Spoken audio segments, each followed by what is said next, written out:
Esse próximo convidado que a gente vai ter agora, eu não tenho a menor dúvida que também se trata de um dos maiores conhecedores da economia nacional, uma das pessoas que eu mais admiro aí nessa área, não só pelos conhecimentos, mas também pela postura, pela forma como se expressa, pela forma como coloca o seu conhecimento de maneira geral.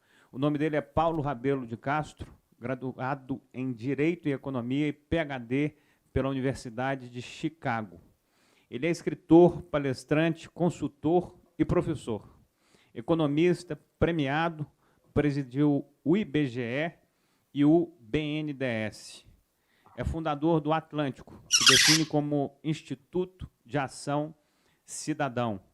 Coordenador do Movimento Brasil Eficiente, foi candidato a vice-presidente na chapa do senador Álvaro Dias, é autor do Mito do Governo Grátis, dentre outros sucessos editoriais.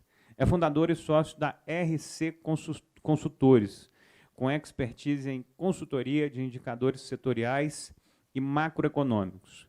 Mas, mais do que tudo, é essa pessoa habilidosa, é essa pessoa generosa e que já deu contribuições muito especiais para o nosso país e certamente irá dar muito mais contribuições. Já agradeço aqui a presença do nosso João Kepler, que acabou de chegar ali. Seja bem-vindo também no Economia Agora. Aproveitando, meu caro Kepler, você chegou numa hora mais do que positiva, que você vai ter a oportunidade aí de aprender com uma das pessoas que realmente mais conhecem de economia no nosso país. Seja bem-vindo os dois. Meu caro Paulo Rabelo de Castro, a palavra é sua. A nossa ânsia é escutar um pouco sobre o que você está pensando do Brasil, como é que você está enxergando a economia do país, já sabendo que você vai estar aqui conosco hoje e amanhã também. Agradeço duplamente e peço para que você comece, então, falando um pouco sobre como é que você está enxergando, como é que é a visão do Brasil nesse momento tão turbulento, mas tem também boas expectativas, transformações tecnológicas, ou outras oportunidades. Eu queria que você começasse falando, então, como é que você enxerga o Brasil nesse momento. Muito bem-vindo. Boa noite, Gustavo. Boa noite, Paulo César. Boa noite, Conexão Empresarial. É um prazer muito grande estar aqui esta noite, convivendo com vocês. É uma satisfação renovada, porque sou um habitué com muito gosto e honra dos eventos do Conexão. Mas deixo, Paulo César, um protesto aqui, já para começo de conversa, né? Porque estamos na era dos protestos. Essa reunião virtual não está valendo, não, porque você é conhecido por ser um dos maiores organizadores de excelentes eventos presenciais, seja em BH, seja em Tiradentes, em Araxá, em vários lugares aprazíveis de Minas. E eu não abro mão disso. Então, você trata no ano que vem, o mais rápido possível, fazer uma nova conexão empresarial presencial. E, de qualquer forma, temos que trabalhar. E temos que trabalhar para poder fazer, viu, Paulo? É isso aí. Mas, com essa nota bem-humorada, a gente tenta esquecer um pouco a motivação negativa, até certo ponto, desse ano, que dificilmente será lembrado com muito prazer, que é o ano de 2020, um ano marcado pela pandemia, e é com esse tema que nós começamos, mas com o olhar para o futuro. O tema geral do nosso encontro é economia. Agora, o que é que rola? Portanto, nós concluiremos, espero que seja dentro do nosso prazo e até, quem sabe, economizando uns minutinhos, uma avaliação de 2021. E na nossa intervenção de amanhã, faremos uma exposição um pouco mais do longo prazo, daquilo que abordaremos agora só com uma frase ou duas. O Brasil, meu caro Paulo César, que nós, com um pouco mais de idade do que a média daqueles que nos acompanham aqui, nos oferece como experiência de vida brasileira, certamente nos coloca em posição de dizer: o Brasil ainda não está cumprindo todo o seu potencial e nem perto disso. Ainda que sejamos um país que dá nó em pingo d'água e que consegue, mesmo numa situação de intenso teste ácido, como foi e tem sido essa pandemia, ainda apresentar zonas, regiões, segmentos de intenso crescimento, ou pelo menos de moderado crescimento. Mas isso não é suficiente, porque a nossa ambição como brasileiros é surpreender o mundo. Surpreender o mundo exige, por outro lado, que a gente surpreenda os próprios brasileiros, que nós sejamos capazes de oferecer aquilo que, por exemplo, o segmento agropecuário hoje nos oferece, vamos dizer, de surpresa agradável. Uma surpresa que já é quase que repetitiva, de uma safra recorde para outra, mas que poderia ser também uma safra industrial recorde para outra, com um comportamento de aumento de produtividade geral da economia e, principalmente, aquilo que é a grande falha estrutural sobre a qual falaremos amanhã com mais detalhe, quando nos aprofundarmos nas travas da economia brasileira, aquilo que nos impede de cumprir esse potencial de surpresa positiva, e que é a falta de solidariedade do setor público brasileiro com as condições operacionais da economia brasileira.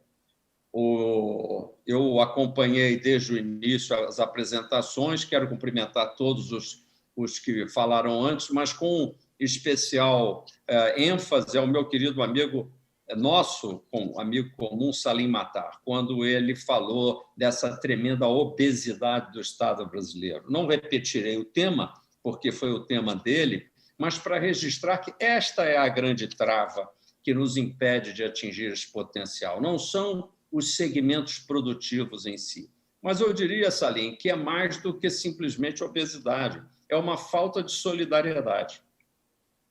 O setor público demonstrou muito pouca vontade de acompanhar os sacrifícios que foram enfrentados principalmente pelas micro, pequenas e médias empresas brasileiras. Então, é um país que não demonstra solidariedade na hora do aperto de cintos e, portanto, como resultado final, ele gera uma tendência a esse estresse fiscal, que é a tônica da passagem de 2020 para 2021. Um crescimento muito rápido do endividamento interno brasileiro e que marcará, como nós veremos nos minutos seguintes, os principais desafios de 2021. Eu queria saber, no entanto, se a coordenação aí consegue projetar um primeiro slide que a RC Consultores, através da sua equipe de pesquisa, preparou especialmente para esse nosso evento. Eu não sei se isso é possível. Pode seguir. Então, ótimo. Nesse slide, eu quero mostrar, aliás, em primeira mão, porque é uma pesquisa recém-concluída pela RC, e que está sendo agora compartilhada através desse projeto de parceria que eu e o Gustavo estamos desenvolvendo entre Viver Brasil e a RC Consultores, com vista a termos uma consultoria econômica de acompanhamento do termômetro da economia brasileira no próximo ano, e disponibilizando isso para vocês que nos acompanham. Um aspecto importante é saber da saúde das empresas. Nós, através do Departamento de Pesquisa, que é dirigido pelo economista competente, Marcelo Caparós, preparamos o comportamento de balanço das empresas listadas no Ibovespa. Portanto, estamos falando das mais expressivas, se não as maiores, coincidentemente, as mais expressivas empresas brasileiras. Eu não sei se ainda vai se tornar disponível aí o gráfico, mas eu vou falando sobre ele como se ele tivesse aí projetado. Ele está projetado. Está projetado? Então, só eu que não vejo? Não sei. Mas, de qualquer maneira, se está projetado e outros vêm, eu fico feliz. 2020, a epidemia na Ibovespa. Exatamente. A epidemia na Ibovespa é uma boa notícia, porque vocês vão observar aí uma espécie de nuvem de pontos. Isso. Cada ponto corresponde ao resultado de uma empresa. E para fazer a leitura desse gráfico, basta acompanhar que no eixo vertical, que está escrito lá, segundo, representa o resultado da empresa no segundo trimestre, abril a junho, portanto, deste ano, vis-à-vis o comportamento abril-junho do ano passado, para saber quanto variou o comportamento da receita líquida das empresas listadas no Ibovespa. E no eixo horizontal, o comportamento equivalente, mas do terceiro trimestre, portanto, recém-concluído, daí o fato do ineditismo dessa pesquisa, porque o 31 de outubro foi agora há poucos dias, estamos em novembro, e já temos o resultado dessas empresas listadas na comparação também do terceiro trimestre. O que é o Oceano Azul, que é aquele quadrante superior do lado direito de quem olha o gráfico? Oceano Azul significa dizer as empresas todos os pontos que estão naquele quadrante em que não houve redução da receita líquida em relação no trimestre do impacto da pandemia, e no terceiro trimestre houve uma repetição de bons resultados, e são excelentes resultados. O segundo quadrante, que, no entanto, está escrito... Eu, por acaso, estou vendo aqui que eu, por acaso, escrevi quadrante 2 para esse Oceano Azul, então vamos seguir como está no gráfico. No quadrante 3 está o que seria mais comum, que é o impacto, portanto, uma redução da receita líquida no segundo trimestre, com o aumento da receita já, portanto, de recuperação no trimestre recém-concluído. É mais um conjunto grande de empresas. O chamado Oceano Vermelho, que é o quadrante 4, que está embaixo à esquerda, é aquele em que apresenta empresas, e não por acaso as principais empresas listadas na área da aviação comercial brasileira estão nesse quadrante, com resultados negativos, de variação negativa, tanto no segundo quanto no terceiro trimestre. Muito escassos são os resultados, e não podia ser de outro jeito, do primeiro quadrante, aquele que está lá à esquerda em cima, que é a empresa que até foi bem no segundo trimestre, mas depois evoluiu no terceiro. O que é que esse gráfico nos mostra? Nos mostra que o hemisfério do direito, que é o hemisfério azul, aquele onde as empresas nem sofreram com a crise, ou se sofreram no trimestre do impacto, que foi o segundo, melhoraram no último trimestre, que é o trimestre número 3, constitui 48 empresas num conjunto de 72. E qual é a boa notícia para 2021?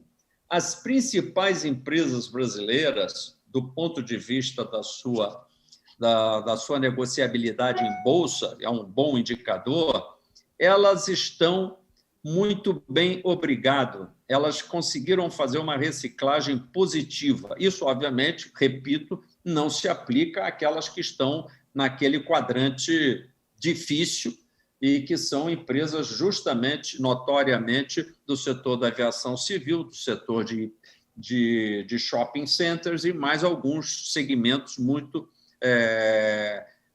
vamos dizer, reconhecidos como sendo segmentos problemáticos. O que significa de positivo isso para 2021? As empresas brasileiras de grande porte estão preparadas para dar uma resposta positiva em 2021.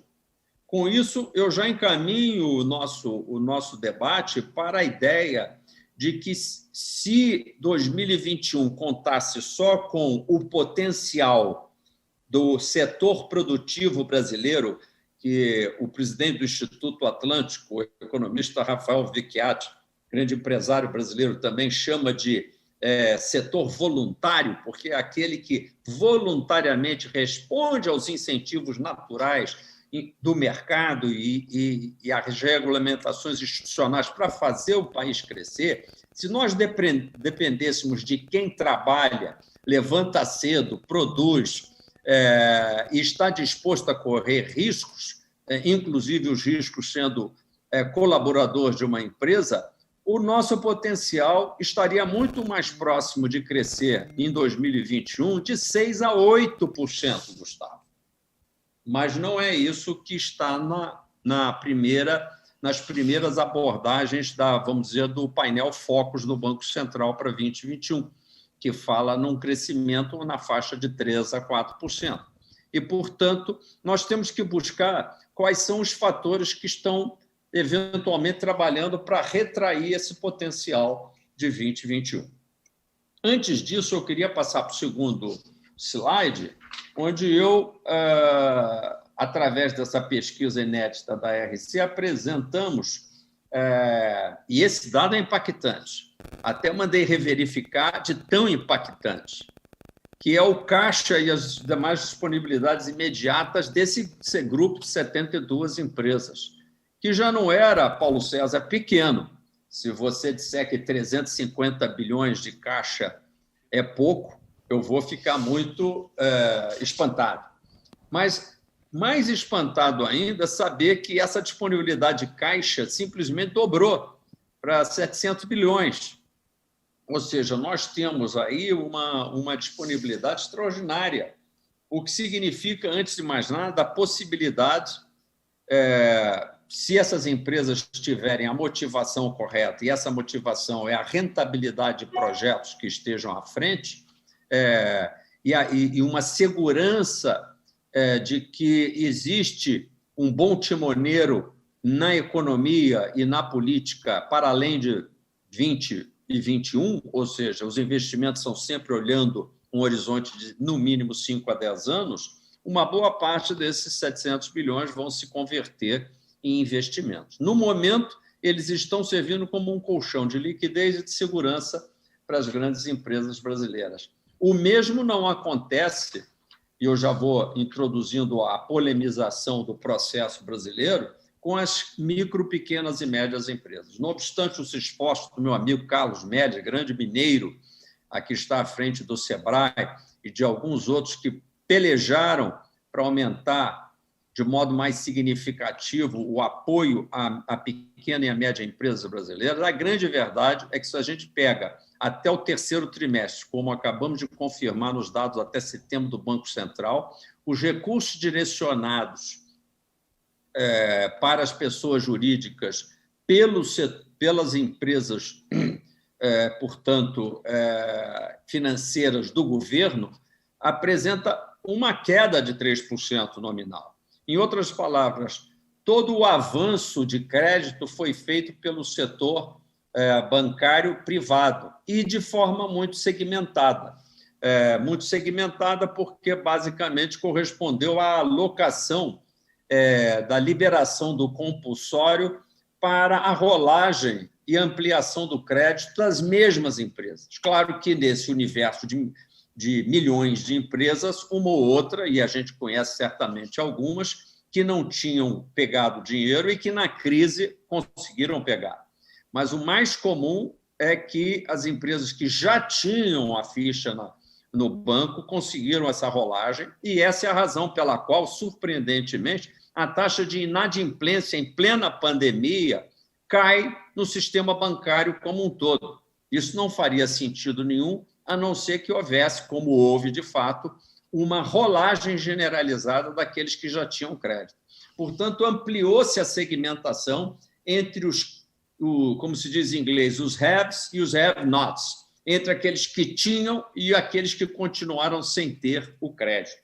Esta é uma grande restrição para o desenvolvimento do próximo ano. E, com isso, passamos para o terceiro gráfico conclusivo, em que a gente coloca um termômetro de 2021, apresentando a média do crescimento projetado pela RC em 3,1%, com, de um lado, à direita, o que poderia ser o nosso Oceano Azul, ou seja, se nós dependêssemos apenas dos fatores de impulsão do crescimento em 2021, e, nomeadamente, como eu já mencionei, o vigor da economia agrícola e pecuária brasileiras, a impulsão natural positiva que existe na produção industrial, principalmente por causa da maior competitividade, leia-se, uma relação entre o câmbio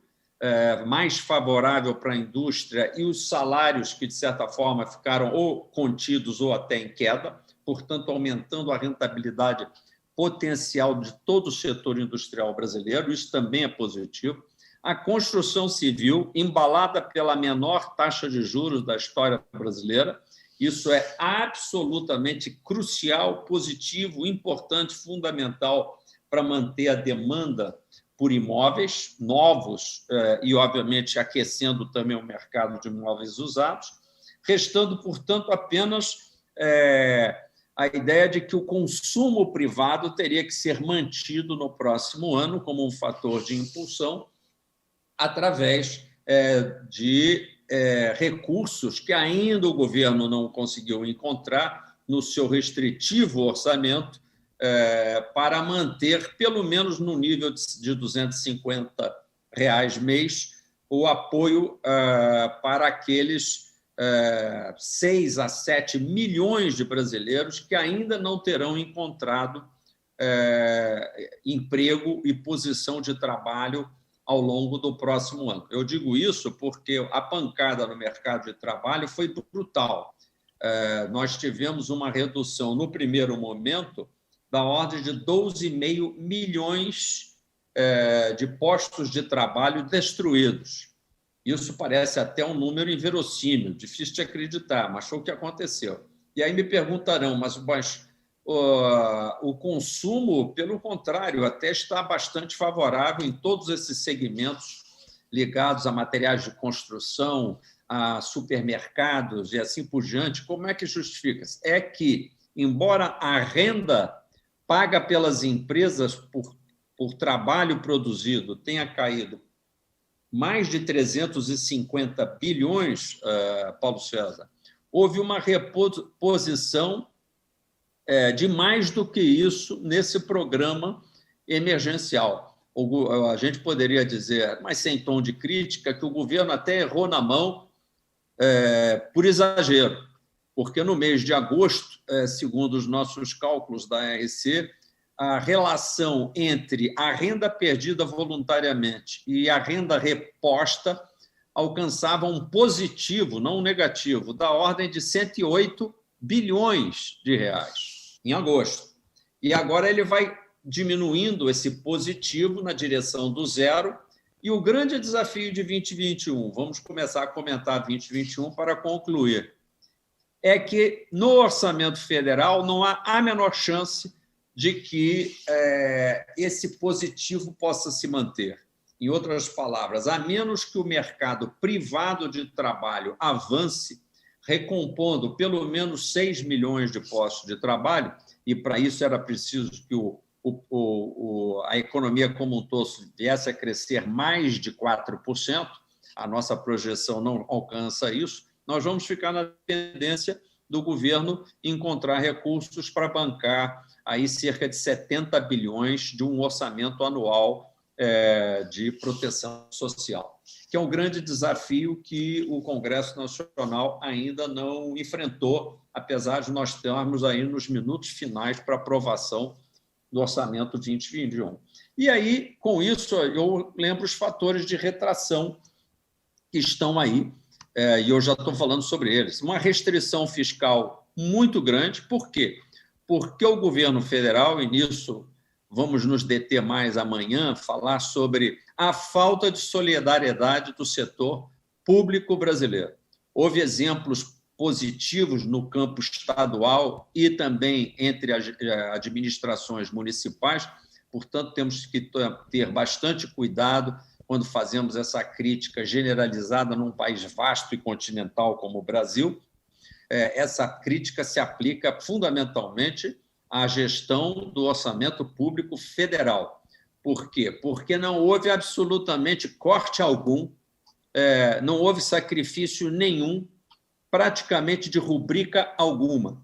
E quando se pensa que esse 1 trilhão, o número é enorme, de déficit primário que vai ser realizado neste ano de 2020, ele tem uma parte minoritária relativa diretamente aos gastos médicos, preventivos ou terapêuticos com a Covid, propriamente dita, ou com a reposição de um adicional de insalubridade ou periculosidade para os heróicos profissionais da saúde, aqui um homenageio, é um absurdo que a gente esteja fazendo um déficit tão obscenamente grande, sem nenhum sacrifício do setor público, lembrando e parafraseando as preocupações de um Salim Matar, quando nós deveríamos ter acomodado uma parte, sim, desse aumento da proteção social emergencial com o sacrifício dos grandes salários, das grandes contas de despesa, e nada disso aconteceu. O orçamento de guerra foi um orçamento de festa, foi um orçamento de festa no céu. E isso não pode ser reproduzido para 2021. E por quê? A resposta é muito simples. A festa acabou, a dívida interna, que ainda estava sob relativo controle, vai subir, está subindo mais de 20 pontos percentuais até o final do ano, encostando em 100% do PIB. Tem muita gente, e eu acho uma irresponsabilidade, vamos tratar disso amanhã, muito economista que ainda apresenta a capacidade de dizer que tem um diploma de economia, que diz que não é tão importante o país atingir 100% do PIB, porque vários países em guerra também tiveram, ocasionalmente, mais de 100% do PIB de relação entre a dívida e o seu produto interno bruto. Sim, mas estavam em guerra, agiam com um sacrifício da população e do próprio setor público, e era um esforço momentâneo para sustentar os gastos bélicos.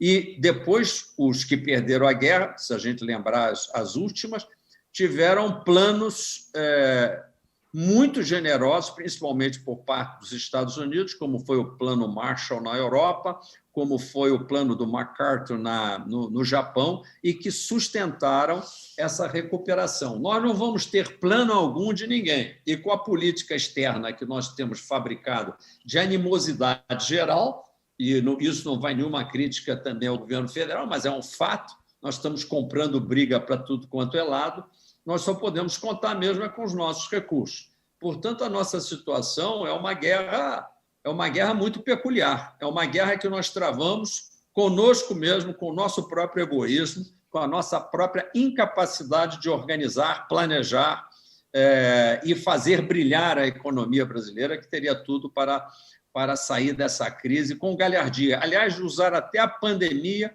para fazer todos os avanços, por exemplo, na digitalização da educação para a massa da população jovem do país, muito pouco ou nada, quase nada foi feito nessa direção, para abrir frentes de trabalho, não frentes de ócio, mas frentes de trabalho, a fim de pagar essa proteção com alguma forma de contrapartida. Enfim, estabelecer uma economia de incentivos, que é o princípio liberal básico, e apesar de nós termos liberais no governo, nós não utilizamos a famosa lei dos incentivos, que fazem com que as pessoas reajam favoravelmente a estímulos positivos e reajam inibindo-se contra estímulos negativos.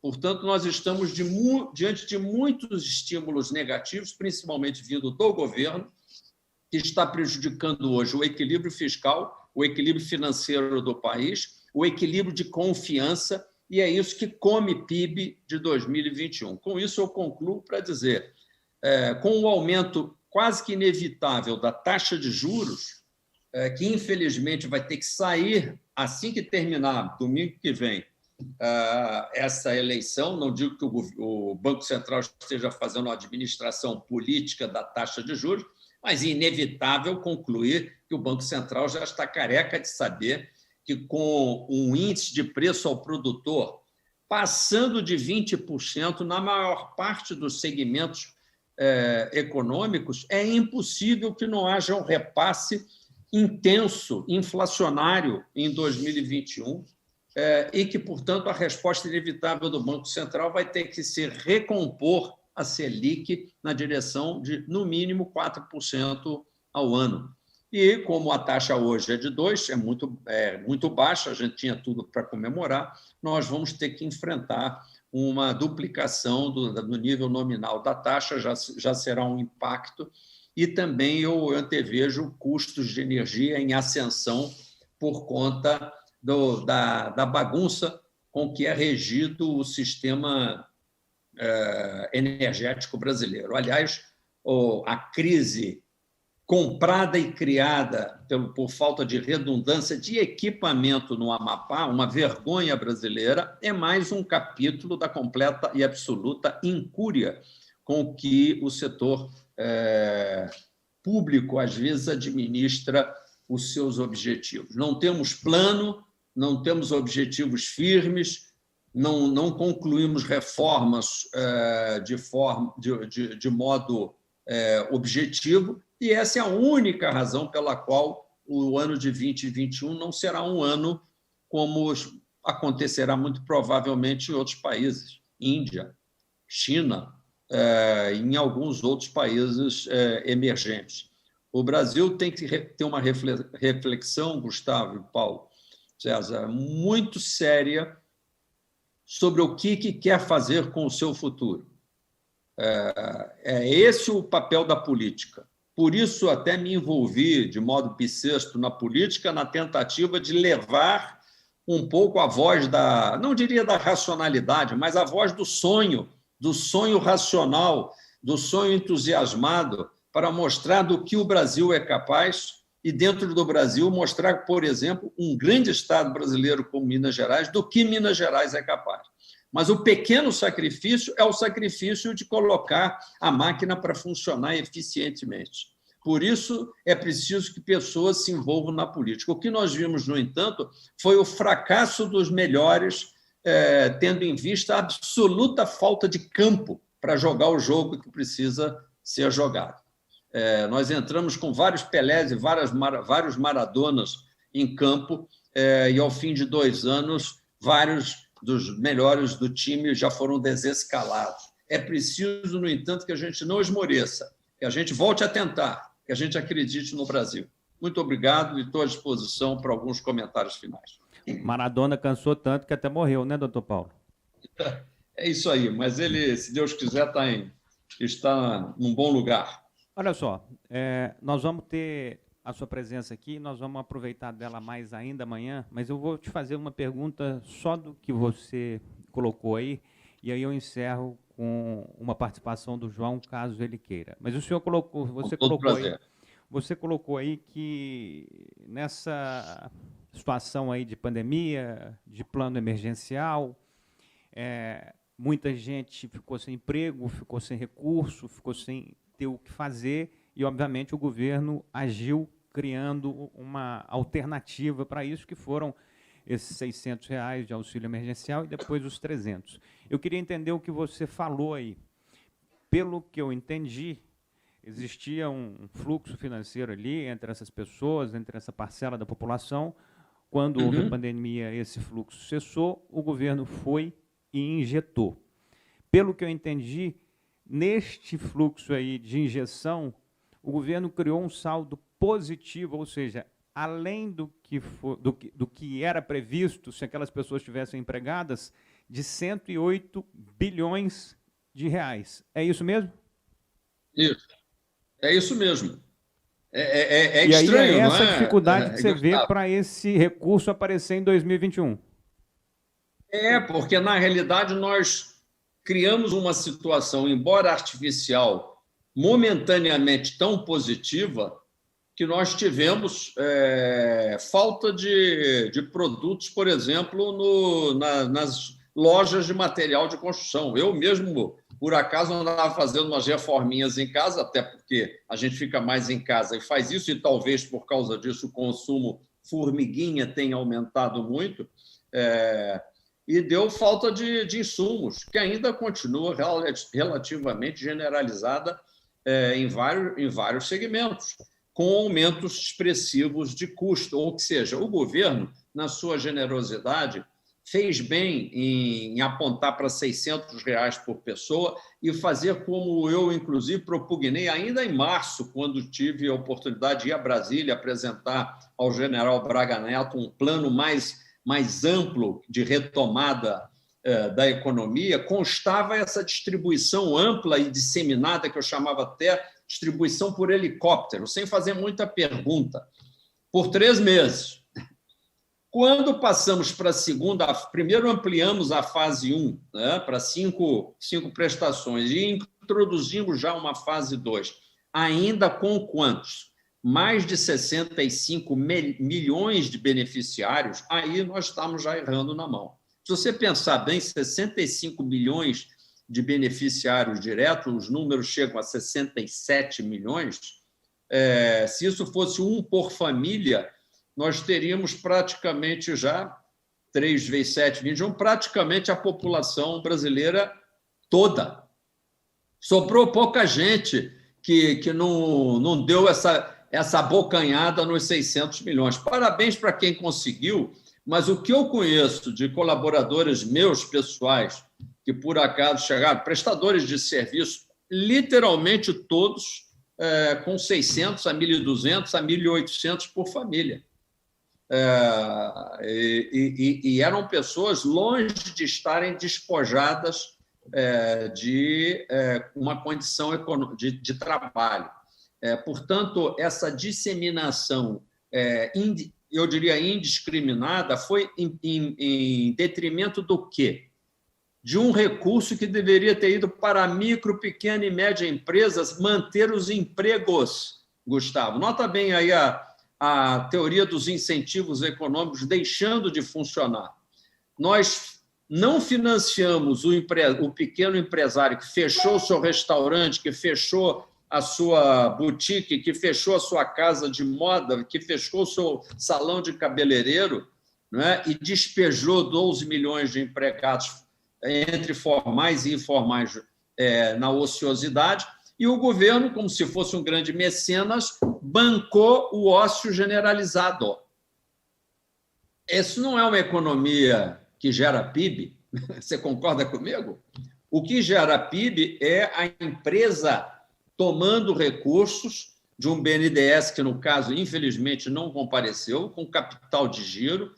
Nós poderíamos ter, em vez de 12 milhões de afastamentos, 6 milhões de afastamentos. Já teríamos economizado 6 milhões de desempregamentos. E estaríamos mais preparados para retomar o que é a economia produtiva. Nós não chegamos a falar desse segundo surto, eu espero que ele não venha, e se ele vier, eu espero que ele seja administrado de forma mais eficiente, porque os infectologistas, os que estão mais avançados no processo de análise da Covid, já perceberam que há também uma espécie de discriminação social. O povo santo de Deus que pega o trem, que pega o ônibus, que pega a condução lotada e que mora em comunidades que são naturalmente aglomeradas, nunca conseguiram fazer a tal do distanciamento social. O distanciamento social é para mim, para você, para os nossos familiares, ou as pessoas que estão nos ouvindo nessa live, não para o povo santo de Deus. Essa turma já está muito mais exposta ao vírus e, felizmente, isso aconteceu de uma forma relativamente natural. Então, temos que, nesse segundo repique, se ele houver, tratar de não trancar a economia brasileira mais uma vez. Isso tem até uma dose de razão, embora sempre muito mal explicado ao presidente Jair Bolsonaro. Está claríssimo, meu caro Paulo. Eu queria, novamente, obviamente, te agradecer, como sempre. Foi mais do que precioso escutar aqui a sua exposição. Nós tivemos aí anterior à sua fala o ex-ministro, ex-presidente do Banco Central, Henrique Meirelles, que também deu... Sim, que fez também uma exposição muito interessante. Sim, e pelo que eu estou escutando aqui, graças a Deus, querendo ou não, as expectativas para frente são bem melhores do que esse 2020 tenebroso que a gente está passando. Eu queria, então, te agradecer aqui. Nós vamos escutar, na sequência agora, vamos falar sobre um dos temas que você abordou aí, que foi o agronegócio, a importância dele. Vamos falar com o superintendente do Senar, em Minas Gerais, que é o Cristiano Nassif. Vamos poder entender o que se passou aí na visão da FAENG, que é a maior instituição desse setor no Brasil, sediada aqui em Minas Gerais. Meu caro Paulo, muito obrigado. Amanhã a gente te aguarda aqui, vamos ter mais 5 horas, mais uma programação muito legal. João Kepler, você continua aí que eu já vou começar a te pegar aqui agora, logo na hora que o Paulo sair, antes do Cristiano, para que a gente possa falar um pouquinho sobre o nosso Economia Agora. Meu caro Paulo, obrigado pela presença aqui. Boa noite a todas e a todos. Uma boa noite, Gustavo, Paulo César e todos que nos acompanham, e ao João também. Obrigado, Paulo. Obrigado, Paulo.